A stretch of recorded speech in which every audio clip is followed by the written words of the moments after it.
Some places do not wait for rich men or powerful men. They wait for wounded souls who still remember how to be kind. The blizzard came down hard across the Bitterroot Mountains that night, swallowing the narrow road beneath waves of white snow and freezing wind. The world beyond Elias Mercer's windshield had disappeared nearly an hour earlier, reduced to ghostly shadows and swirling frost illuminated by tired headlights that flickered against the storm like candles fighting to survive. His old Ford pickup groaned beneath the weight of ice gathering along the hood, the heater rattling weakly as cold air slipped through the cracked seals around the windows. Beside him, Ranger sat upright in the passenger seat, alert and silent, his silver-gray German shepherd coat glowing faintly beneath the dashboard light. Snowflakes clung to the dog's fur each time the wind forced its way through the loose frame of the truck door. Elias tightened his hands around the steering wheel and squinted into the storm. He had driven through worse weather overseas, through deserts that buried roads beneath sandstorms and mountains where silence itself felt dangerous. But there was something different about this storm, something heavier, the kind of cold that seemed to carry memory inside it. Ranger's ears suddenly twitched forward. Then the dog stood abruptly, placing both front paws against the dashboard. A low sound rolled from his chest, not a growl exactly, but the same warning Elias had learned never to ignore during their years together. "What is it, boy?" Elias asked quietly. Ranger barked once. Sharp, focused. Then again, 3 short bursts. The signal. Elias felt his pulse tighten. The dog had used that bark overseas when something hidden waited beneath the surface. Mines. Collapsing ground. Danger buried where human eyes could not see it. The headlights swept across the mountainside ahead, and for a brief moment Elias thought he imagined it. A flicker of golden light high above the road. Then darkness swallowed it again. Ranger barked harder this time and pawed at the window, amber eyes fixed toward the cliffs rising through the storm. "You saw something?" Elias muttered. Another flash appeared between the curtains of snow. Faint, distant, but real. Elias slowed the truck near a nearly invisible trail carved into the mountain. A weather-beaten wooden sign leaned sideways beneath layers of ice, the lettering almost erased by time. St. Bridget Monastery. No trespassing. Ranger whimpered softly now, tail stiff, body trembling with focus instead of fear. Elias stared upward through the windshield. Somewhere beyond the storm, hidden among the pines and stone, a bell began to ring. One slow note drifted through the wind. Then another. The sound was old, hollow, lonely. It did not feel like a warning. It felt like a voice trying not to disappear. Elias exhaled slowly. "Nobody lives up there," he murmured, remembering the gas station clerk 2 towns back mentioning an abandoned monastery somewhere in these mountains. The place had been empty for decades, or so people claimed. Ranger barked again and jumped down from the seat before Elias could stop him. The truck door creaked open against the wind as the shepherd pushed himself into the storm, paws crunching into nearly a foot of fresh snow. "Ranger!" Elias grabbed his coat and hurried after him. The cold hit instantly, sharp enough to steal breath from his lungs. Snow whipped across his face as he climbed the narrow trail behind the dog. Pine branches bent low beneath the weight of ice overhead, groaning softly like tired bones. The bell rang again somewhere above them. Slow, rhythmic, waiting. Ranger moved carefully but with certainty, nose low to the ground, occasionally glancing back to make sure Elias followed. The climb stretched nearly half a mile before the mountain finally opened. Elias stopped cold. Through the veil of snow stood the monastery. Massive stone walls rose directly from the cliffs as though the mountain itself had shaped them centuries ago. Tall stained glass windows glowed faintly from within, their colors muted beneath frost and age. Snow blanketed the rooftop in thick layers, and ancient crosses leaned crookedly above the chapel tower where the bell continued its lonely song. Most of the outer buildings looked abandoned, their doors chained shut and their walls cracked by decades of winter. Yet one narrow window near the center still burned with warm amber light. Elias could barely see the path ahead anymore, but Ranger suddenly froze near the front gate. The shepherd's ears lifted high. His breathing slowed. Then he stared directly toward the dark hallway beyond the monastery entrance and released one low whine that echoed beneath the storm. Elias followed the dog's gaze. Somewhere deep inside the monastery, Beyond the trembling candlelight and ancient stone, something moved. The iron gate groaned softly as Elias pushed it open against the weight of the snow. Rust cracked beneath his gloves, and the sound disappeared almost instantly into the storm. Ranger stepped through first, moving carefully across the courtyard stones buried beneath thick white drifts. The monastery rose above them in silence, its towers fading into swirling darkness, while snow slid from the rooftops in slow, heavy sheets. Up close, the place felt even older than Elias first imagined. Ancient stone walls stretched along the mountainside with the quiet endurance of something that had survived generations of storms without asking permission from the world below. A faint glow flickered behind the stained glass windows near the chapel, trembling like tired candlelight fighting against the cold. Ranger stopped near the front entrance. His ears lifted sharply. Then he looked back toward Elias with unusual stillness, as though waiting for him to understand something the dog already sensed. Before Elias could speak, the heavy wooden doors opened inward with a long creak. Warm light spilled into the snow. An elderly woman stood inside, holding an oil lantern close to her chest. Her gray habit hung heavily around her thin frame, and the soft gold light illuminated deep lines across her face that looked carved by equal parts kindness and sorrow. Snowflakes melted slowly against the sleeves of her dark wool cloak, but it was her eyes that held Elias still. Pale blue, calm, unafraid. The eyes of someone who had spent a lifetime listening to silence. "I was beginning to think the mountain had decided to keep you," she said softly. Her voice carried no surprise at seeing strangers in the middle of a blizzard. Only quiet relief. Elias blinked once. "You knew someone was coming?" The old nun glanced toward Ranger, who had already stepped inside the doorway without hesitation. A faint smile touched her face. "Not someone. Him." Ranger walked slowly across the stone floor beneath the chapel archway, nails clicking softly against the worn tiles. The air inside smelled of cedar smoke, melted wax, and old paper left too long beside winter air. Somewhere deeper in the monastery, pipes rattled softly inside the walls. The sound reminded Elias of a sleeping building trying to breathe through old lungs. He removed his gloves slowly. "Road washed out about 5 miles back," he explained. "We saw your light. Then perhaps God still remembers how to guide tired travelers." She closed the heavy doors behind them, shutting out the roar of the storm almost completely. Silence settled over the monastery immediately, thick and strange. Not empty silence. Listening silence. Elias studied the entrance hall while snow melted from his coat onto the stone floor. Long hallways stretched into darkness beneath arched ceilings stained by time. Rows of wooden saint statues stood along the walls, their faces softened by dust and candle smoke. The monastery had once been beautiful. Even now, beneath the decay and cold, traces of that beauty lingered stubbornly like faith refusing to disappear. Ranger wandered several feet ahead before suddenly stopping near a narrow corridor, disappearing into shadow. His body stiffened slightly.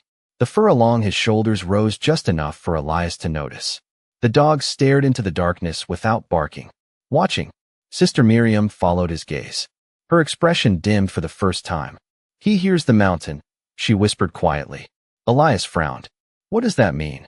She looked at him for several long seconds before answering. "Some nights this place remembers things." A deep wind rolled outside, shaking the stained glass windows softly. Somewhere high above them, the monastery bell rang once more. Slow, hollow, lonely.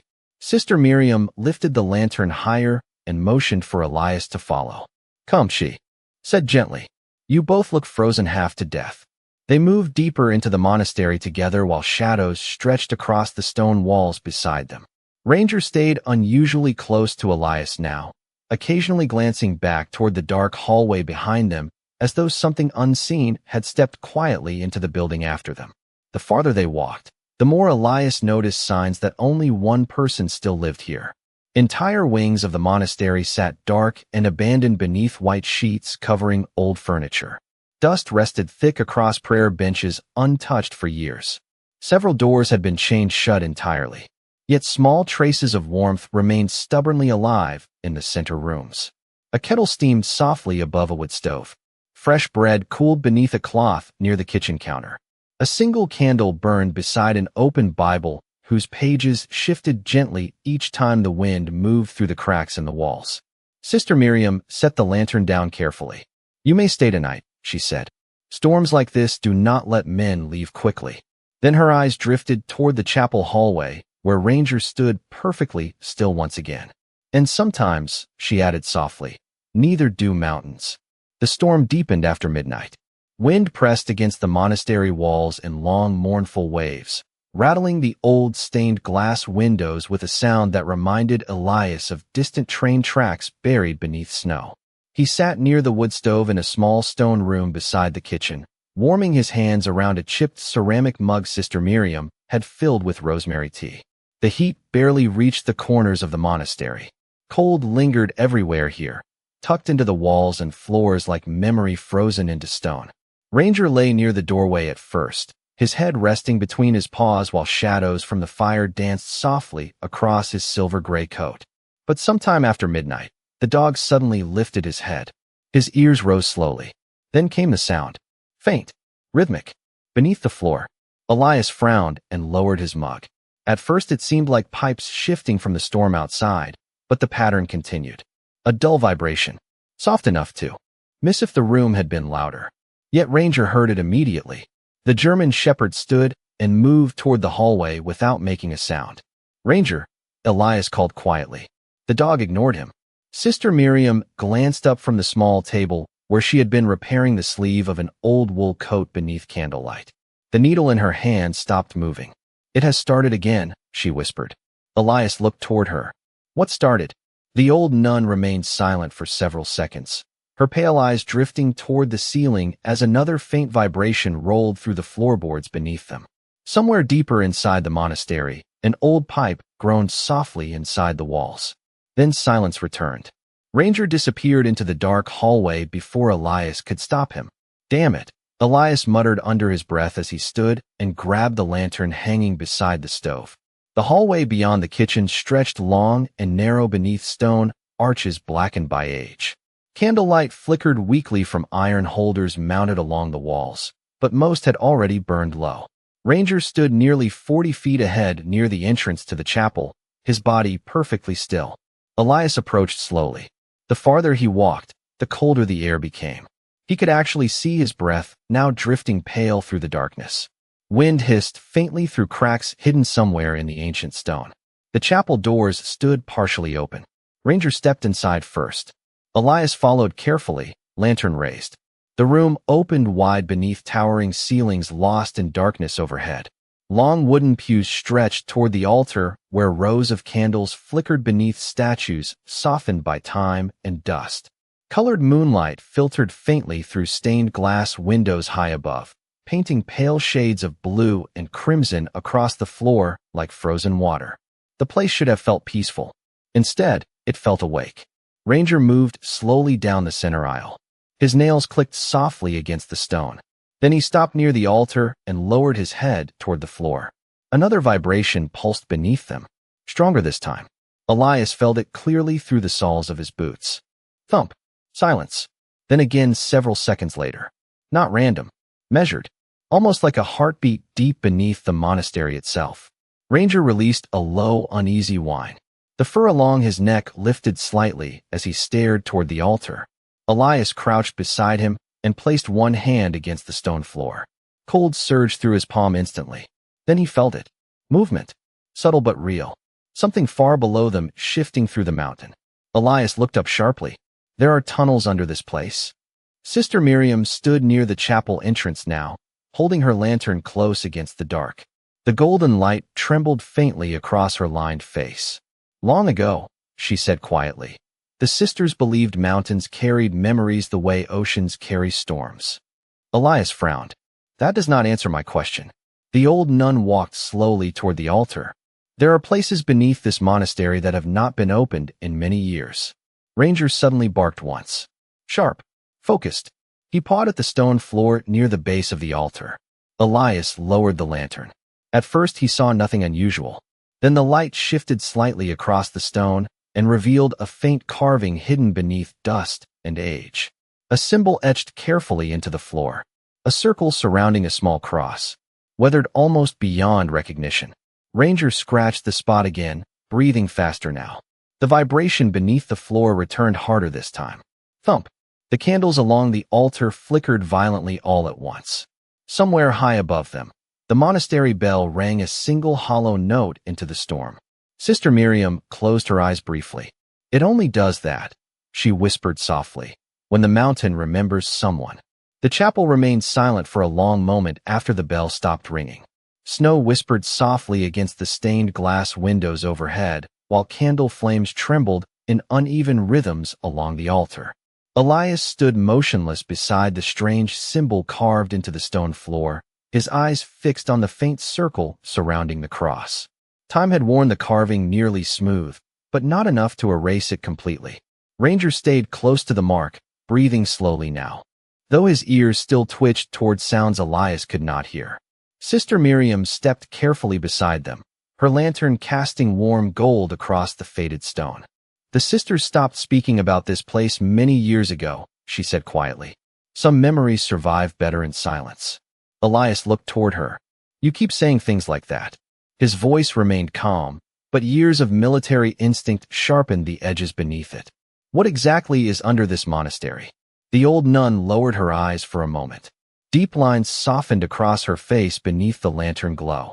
Fear, she answered softly. Hope, grief, mercy. Sometimes all of them become the same thing after enough winters. Elias exhaled slowly through his nose. He had known people like this before. Men overseas who survived terrible things and learned to speak around pain instead of directly at it. Sister Miriam carried that same heaviness in her voice.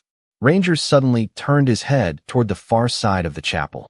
A narrow hallway disappeared there behind rows of old prayer candles and crumbling wooden shelves stacked with hymn books untouched by time. The dog stared into the darkness without moving. Then he took several slow steps forward. Elias followed him immediately. Ranger. The German shepherd stopped beside one of the pews near the rear wall. His nose brushed lightly against the wood before he sat down beside it, watching Elias expectantly. Snow groaned faintly across the rooftop overhead, while another cold wind moved through unseen cracks in the stone. Elias raised the lantern and noticed something unusual carved into the edge of the pew. Names. Dozens of them. Carefully etched into the wood by hand over many years. Some belonged to children. Others carried only initials beside faded dates. He traced one with his fingertips. Annabelle, 1944. Beside it was another. Thomas Reed, age 7. Elias frowned. Children. Sister Miriam walked toward the pew slowly. The lantern light caught moisture gathering in her pale blue eyes. They arrived during the winter of 1943, she whispered. Cold, hungry, frightened. Her fingers brushed lightly across the carved names. Some came from cities, some from camps farther east. Many had nowhere else to go. Elias listened quietly while the storm howled outside the monastery walls. This place sheltered them. The old nun nodded. The world was darker back then than most people wished to remember. She glanced toward the towering windows above them, where snow drifted endlessly beyond the colored glass. The sisters hid families here.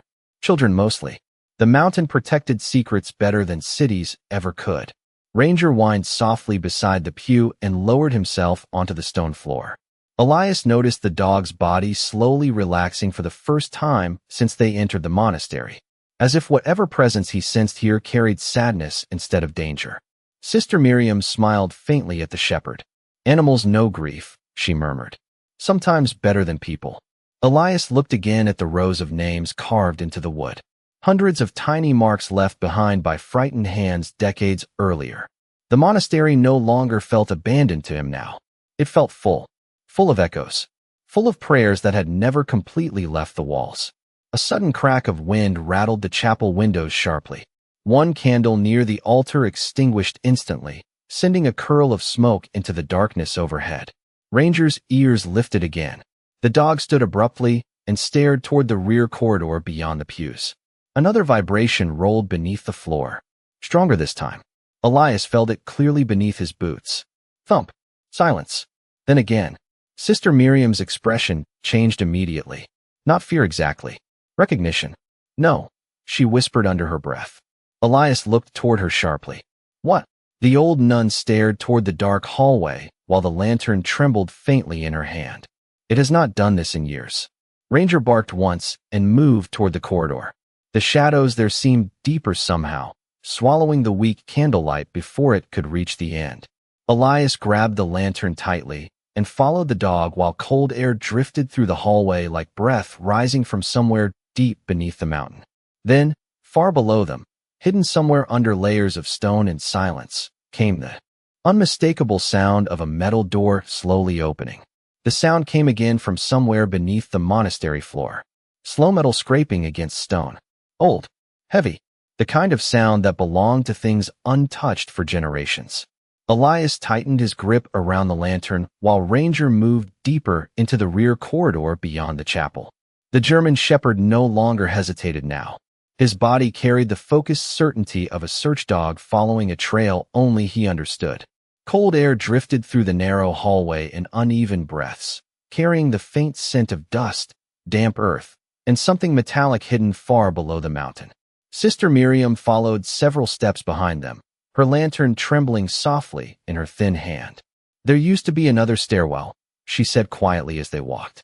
"The sisters sealed it after the winter of 1951. Elias glanced back toward her. "Why?" The old nun remained silent for several moments. Snow hissed softly against the windows lining the corridor, while the monastery groaned around them like an old ship weathering a dark sea. "Because grief can make people bury things they are not ready to face," she finally answered. Ranger stopped abruptly near the end of the hallway beside a towering stone statue of Saint Michael covered in decades of candle soot. One of the statue's wings had cracked long ago, leaving the angel looking wounded beneath the dim light. The dog lowered his nose toward the base of the wall and pawed twice against the stone floor. Scratch, scratch. Elias crouched beside him immediately. At first he saw only worn stone blocks blackened by age and moisture. Then the lantern light shifted slightly and revealed thin marks carved into the mortar lines. Not random cracks. Symbols. Tiny crosses etched carefully beside faded initials. Ranger whined softly and scratched again, harder this time. A hollow sound echoed beneath the stone. Elias looked up sharply. "There is space behind this wall." Sister Miriam closed her eyes briefly as though listening to a memory instead of the storm. "I prayed that part of the mountain would stay asleep forever." Elias stood and pressed both hands against the cold stone. Years of construction work and combat engineering had taught him how buildings spoke through pressure and sound. The hollow section stretched farther than he expected, nearly 6 feet wide. He ran his fingers carefully along the mortar until one stone shifted slightly beneath his touch. Ranger barked once. Sharp. Focused. Elias pushed harder. The stone gave way with a deep grinding sound that rolled through the hallway. Dust drifted into the lantern light as part of the wall slowly pulled inward several inches. A hidden door. Cold air rushed from the darkness behind it, carrying the smell of old paper, earth, and frozen time. Sister Miriam whispered something under her breath that sounded almost like a prayer. Elias widened the opening carefully until a narrow staircase appeared descending deep beneath the monastery. Stone steps vanished into darkness below, worn smooth by countless feet long ago. Rusted lantern hooks lined the walls beside the staircase, and thin strands of cobweb drifted through the icy air like threads of silver smoke. Ranger stepped toward the opening immediately, but stopped at the first stair. His ears tilted forward, listening. Elias heard it too now. Faint, rhythmic. Somewhere deep below the mountain came the soft, crackling hum of electricity. "Impossible. There is power down there," he muttered. Sister Miriam stared into the darkness with pale, frightened eyes. "That should not be possible." Elias lifted the lantern higher. The staircase descended farther than the light could reach. He felt something strange then. Not fear exactly. Recognition. The same feeling he used to get entering abandoned buildings overseas where silence carried the weight of unfinished stories. Ranger finally took the first step downward. Then another. Elias followed close behind, while Sister Miriam remained at the top of the staircase, clutching her lantern tightly against her chest. The air grew colder with every step. Stone walls narrowed around them, while the sounds of the storm above slowly faded away. Only the distant electrical hum remained. After nearly 30 feet, the staircase opened into a massive underground corridor reinforced with ancient Timber beams darkened by age. Elias stopped cold. The chamber stretched far beneath the mountain like a hidden world untouched by time. Old supply shelves lined the walls. Crates stamped with faded military markings rested beneath layers of dust. A rusted wheelchair sat abandoned near the corridor entrance beside children's shoes carefully lined against the wall, as though someone once believed their owners would return for them. Ranger walked slowly through the center of the chamber, tail low now, amber eyes reflecting the lantern light. Then the dog stopped beside a steel door at the far end of the underground hall. Unlike everything else down there, the metal looked newer, cleaner, and beneath the silence of the mountain, Elias suddenly heard something else coming from behind it. Breathing. The underground chamber felt untouched by ordinary time. Dust floated slowly through the lantern light, while cold air drifted along the corridor in soft, invisible currents. Elias stood motionless beside Ranger, listening carefully to the faint breathing coming from behind the steel door at the far end of the hall. It was shallow, uneven, human. Ranger remained perfectly still beside him, ears lifted high, his body tense but not aggressive. The dog had shifted from warning to watchfulness, the same posture he used during rescue operations overseas whenever someone trapped beneath rubble was still alive. Elias swallowed hard and moved toward the door. Each step echoed softly through the underground corridor. Crates lined the walls beside him, their faded markings barely visible beneath layers of dust and age. Medical supplies, emergency blankets, old canned food. Some dated back more than 70 years. It looked less like a bunker and more like a hidden sanctuary built for survival. Sister Miriam finally descended the staircase behind them, her lantern shaking faintly in her hand as she entered the underground chamber for the first time in years. The old nun stopped beside the rows of abandoned children's shoes and covered her mouth quietly. "Dear Lord," she whispered, "I never thought I would see this place again." Elias looked back toward her. "You knew this was here?" Her pale blue eyes drifted across the chamber walls. "I was very young when the sisters sealed the lower halls. They told us the mountain had already carried enough sorrow." Ranger suddenly stepped closer to the steel door. He sniffed the crack beneath it once, then sat down calmly. Waiting. Elias placed one hand against the cold metal surface. The breathing stopped immediately. Silence swallowed the corridor again. "Who is in there?" he called gently. No answer came. Only the low electrical hum hidden somewhere inside the room. Elias noticed a heavy wheel lock mounted beside the handle. Rust covered most of the steel, but recent scrape marks cut through the dust near the base of the door. Someone had opened it recently. He glanced toward Sister Miriam. "Do you have a key?" The old nun hesitated, then slowly reached beneath the sleeve of her habit and removed a thin silver chain hanging around her neck. Attached to it rested a small iron key darkened by age. Elias stared at it. "You carried it this whole time?" Sister Miriam nodded faintly. "Some doors are not locked to keep people out," she said quietly. "Sometimes they are locked because the world outside forgot how to understand what is inside." Elias accepted the key carefully and inserted it into the lock. Metal groaned softly as the mechanism resisted at first. Then, with one deep, heavy click, the wheel finally turned. Ranger stood immediately. Elias pulled the door open slowly. Warm air drifted from inside the hidden room. Not warm compared to ordinary buildings. Warm compared to the freezing mountain around them. The chamber beyond looked impossibly preserved. Soft electric lights powered by an old generator glowed dimly overhead. Bookshelves lined the walls beside neatly folded blankets and wooden desks covered with journals, maps, and stacks of handwritten records. A radio console sat quietly humming in the corner beside battery equipment, somehow still functioning after all these years. But it was the photographs that caught Elias first. Hundreds of them pinned carefully along the walls. Children smiling beside sisters in gray habits. Families gathered around long dinner tables. Snow-covered Christmas. Mornings inside the monastery. Lives protected in secret beneath the mountain. Ranger moved deeper into the room slowly, his nails clicking softly against the concrete floor. Then he stopped near a narrow bed tucked against the far wall. Someone lay beneath a heavy blanket there. Elias approached cautiously. An elderly man rested against the pillow, impossibly thin but alive, his silver beard resting against his chest while an oxygen machine hissed softly beside him. His pale eyes opened slowly as Elias stepped closer. For several seconds, the old man simply stared at him in silence. Then his gaze shifted toward Ranger and softened immediately. "Good," the man whispered weakly. His voice sounded dry from years spent underground. "The shepherd found you." Elias frowned slightly. "You know who I am?" The old man smiled faintly beneath the dim light. "No," he answered softly. "But the mountain did." Sister Miriam suddenly froze behind them. The lantern slipped slightly in her trembling hands as she stared at the man on the bed. Tears filled her eyes almost instantly. "Father Benedict," she whispered in disbelief.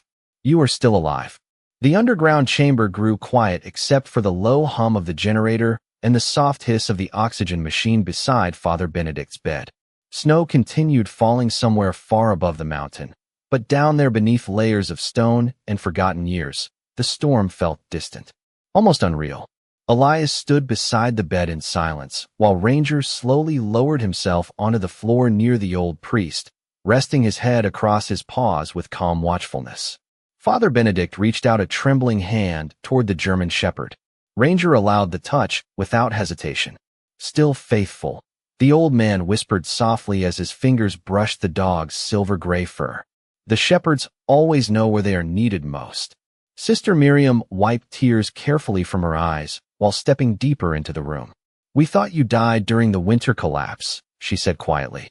Father Benedict smiled faintly. "Part of me did."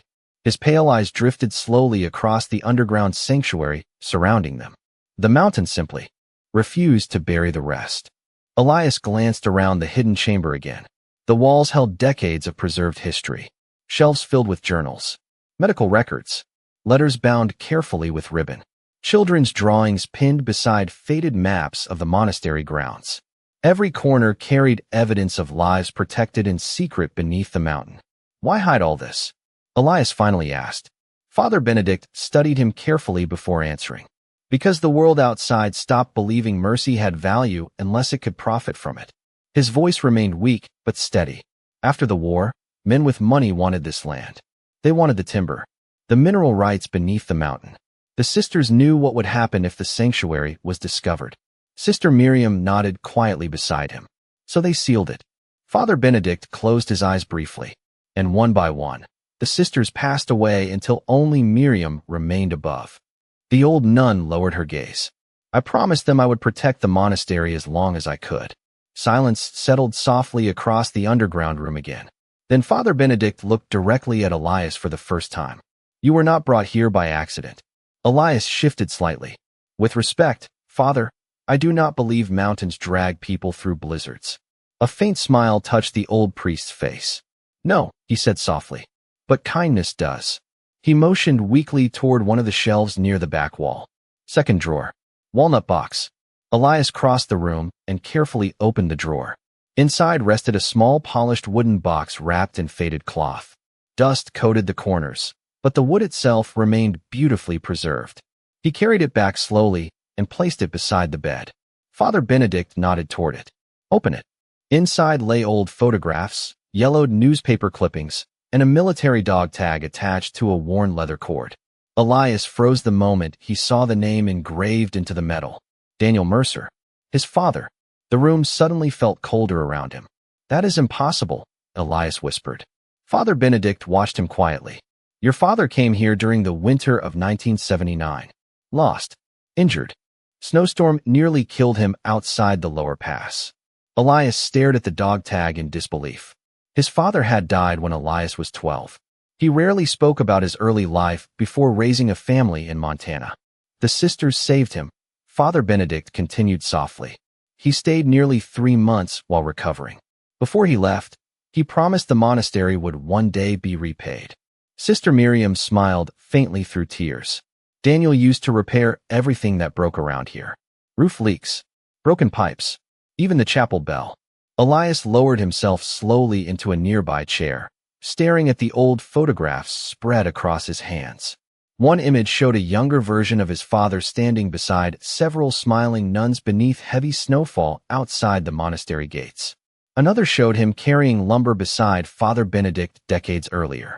Ranger quietly rested his head against Elias's knee, as if sensing the storm moving through him now had nothing to do with snow.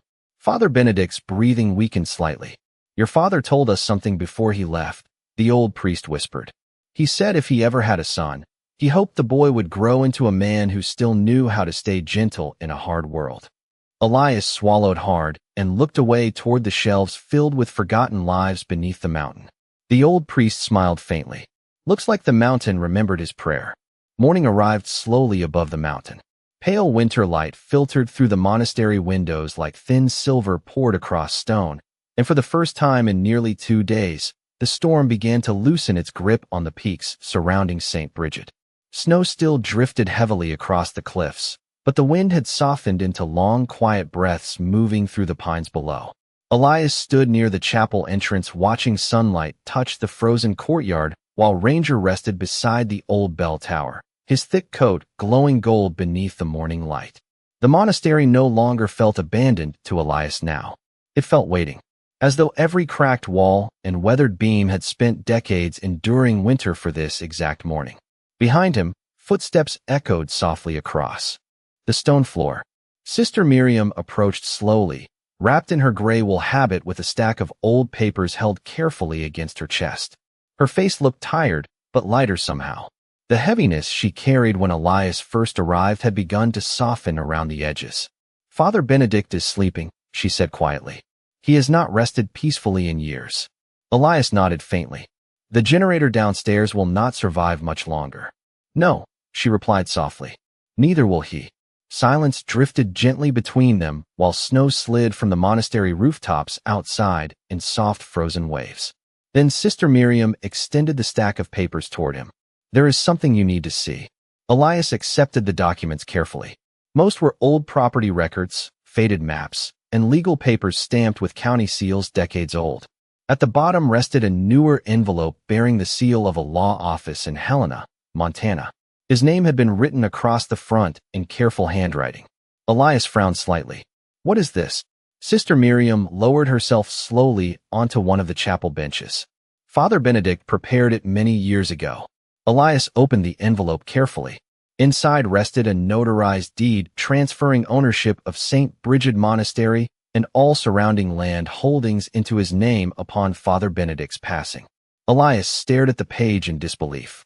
This cannot be real. Sister Miriam smiled faintly. The monastery belonged to the church once, then to the sisters who protected it. But over time the diocese stopped sending support. The town wanted the land sold years ago. Elias looked up sharply. Then why leave it to me? The old nun's pale blue eyes drifted toward the chapel windows where sunlight now illuminated tiny particles of dust floating through the air like falling ash. Because this place does not need another owner, she whispered softly.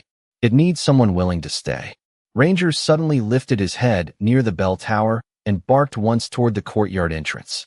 A vehicle engine echoed faintly from outside moments later. Elias stepped toward the window and saw 2 black county trucks slowly climbing the monastery road through the snow. Looks like the outside world finally found us, he muttered. Less than 30 minutes later, 3 county officials stood inside the monastery entrance stamping snow from their boots while staring around the ancient building with poorly hidden skepticism. The tallest man, Deputy Clerk Warren Pike, removed his gloves and glanced around the cracked walls with visible disapproval. Place is barely standing, he said. County planned to condemn it come spring. Sister Miriam remained calm. That will no longer be necessary. Elias handed the deed across the table silently. Pike scanned the document once before laughing softly in disbelief. You inherited this? His eyes drifted toward the ceiling as another old pipe groaned somewhere inside the walls. Congratulations, I guess. You are officially the owner of the coldest pile of rocks in Montana. The other men chuckled quietly. Elias said nothing. He simply folded the deed carefully and slid it back into the envelope. Then Ranger stood and walked toward the chapel hallway.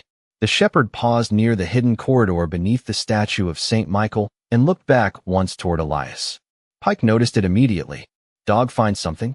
Elias held the official's gaze for several long seconds before answering. Yeah, he said quietly. Something worth protecting. Outside, sunlight finally broke fully through the clouds above the mountain. For the first time in decades, the great monastery bell rang across the valley beneath a clear winter sky. Winter slowly surrendered its hold on the mountain over the weeks that followed. Snow melted from the monastery rooftops in long crystal streams that shimmered beneath the warming Montana sun, and for the first time in many years, smoke once again rose steadily from every chimney at St. Bridget. The old stone halls no longer echoed with emptiness alone. Hammers rang softly through the corridors. Floorboards creaked beneath steady footsteps. Warm light returned to rooms that had slept in darkness for decades. Elias worked from sunrise until evening most days, repairing broken pipes, reinforcing roof beams, and restoring sections of the monastery one careful piece at a time. Ranger followed him everywhere like a silent guardian of the mountain itself.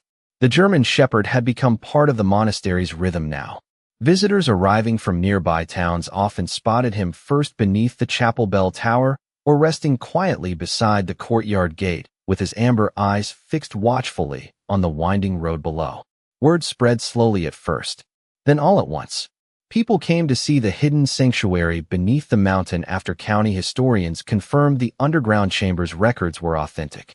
Newspapers from Helena and Missoula published stories about the forgotten refuge that once protected displaced children during the war. Historians arrived carrying cameras and notebooks. Church officials traveled north through the thawing passes in disbelief after seeing the preserved archives beneath the monastery. Yet none of that changed the quiet spirit of the place itself. St. Bridget remained what it had always been, a shelter.